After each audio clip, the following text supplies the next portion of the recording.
Well, some of you like me doing Fez Nights, and this is what you get, a bunch of crap, huh? It started out me welcoming my new subscribers. Since then, it sort of turned into, I talk about YouTube drama and gossip a little bit, and then try to educate. Do I dare say that? I talk about something. And maybe politics or something in the news, or something that I've been reading about, something that got me excited. And this morning I woke up and I was thinking about forgiveness. And how I'm missing the woman that should not be mentioned. Yeah, I'm beginning to miss her. There, is that better? Not that it makes any difference. But I'm beginning to miss her. But one of the things that went wrong, go back over and you look at past relationships, she's really, really cut me out of the picture, And I'm trying to understand, and that's fine. We fought. We were a very dysfunctional couple.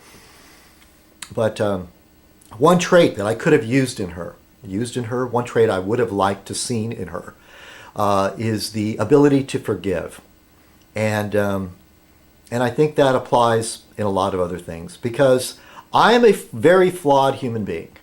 And if my friends can't forgive me now and then, then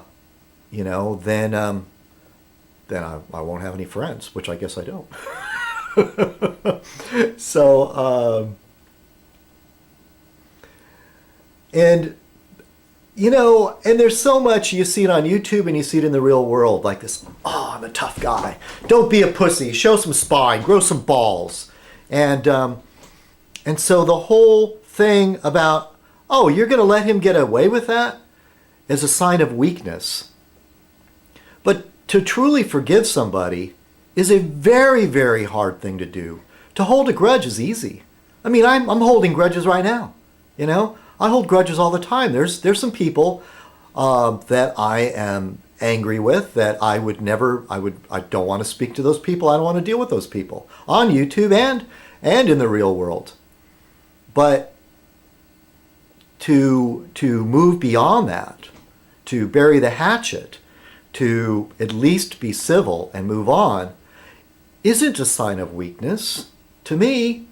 I mean, all that other fighting, that's the easy stuff. That's the easy reaction, the easy thing to be a badass. And as society evolved, all the badasses are being bred out of society.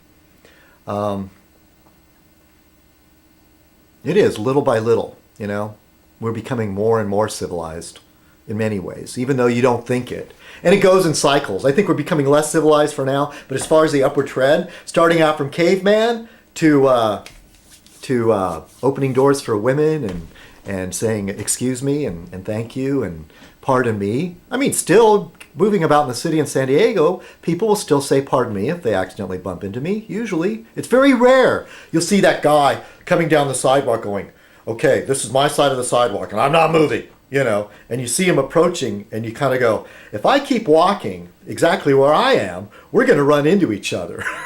And it's like a game, okay? But how childish is that? I used to run into the Mexicans in my high school and in junior high. That was a constant thing with them, So you learned, whatever. It's just silliness. Do I really show I'm not a man by just going, okay, go ahead, I mean, it's just stupid otherwise. I'm going to go around getting in fights all day just because I want to hold on to my part on the sidewalk.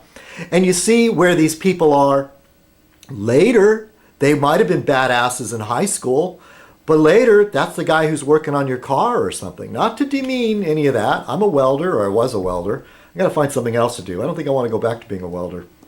Anyway, what am I going on about? I'm going on about how people perceive things. And I thought about forgiveness. And the woman that should not be mentioned did not have the ability to forgive. And I need that. And I'm trying to be able to forgive things myself and not hold grudges. But it's hard. It is very hard. And one of the things that's been happening on YouTube is one of the people that I was dealing with that lacks the ability to forgive and to understand, because he sees it all as signs of weakness. turning the other cheek. You know, when somebody like smites that cheek and you turn the other one and say, go ahead, do that again.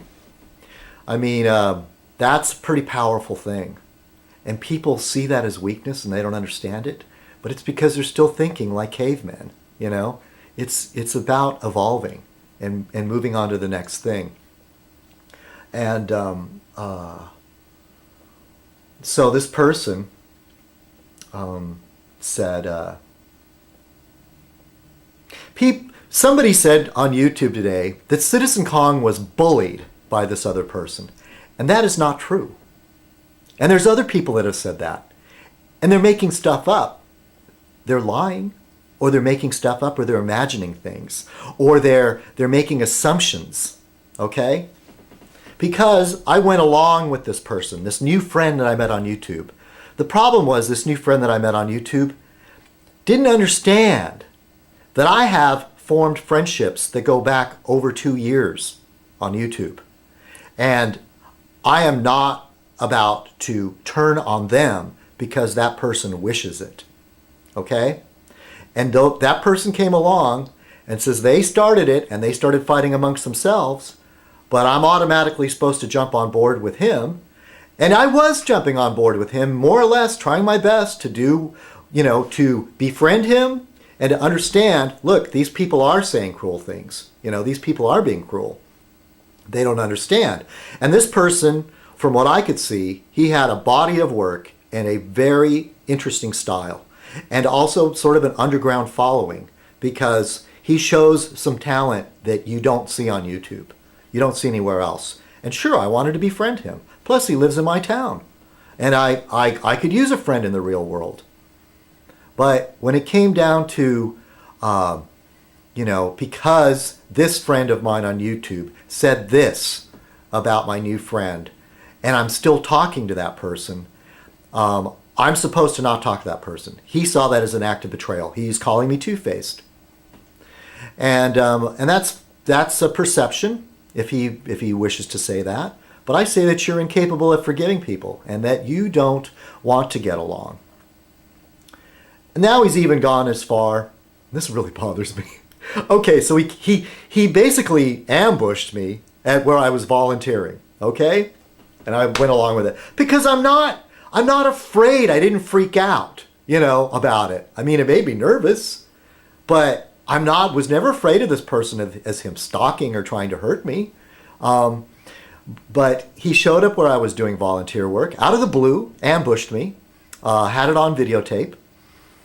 And then one morning showed up at my door because he, you know, I told him where I lived because I said, look, you don't trust me? Here, you can trust me. I'll tell you where I live. You know, I'm not afraid.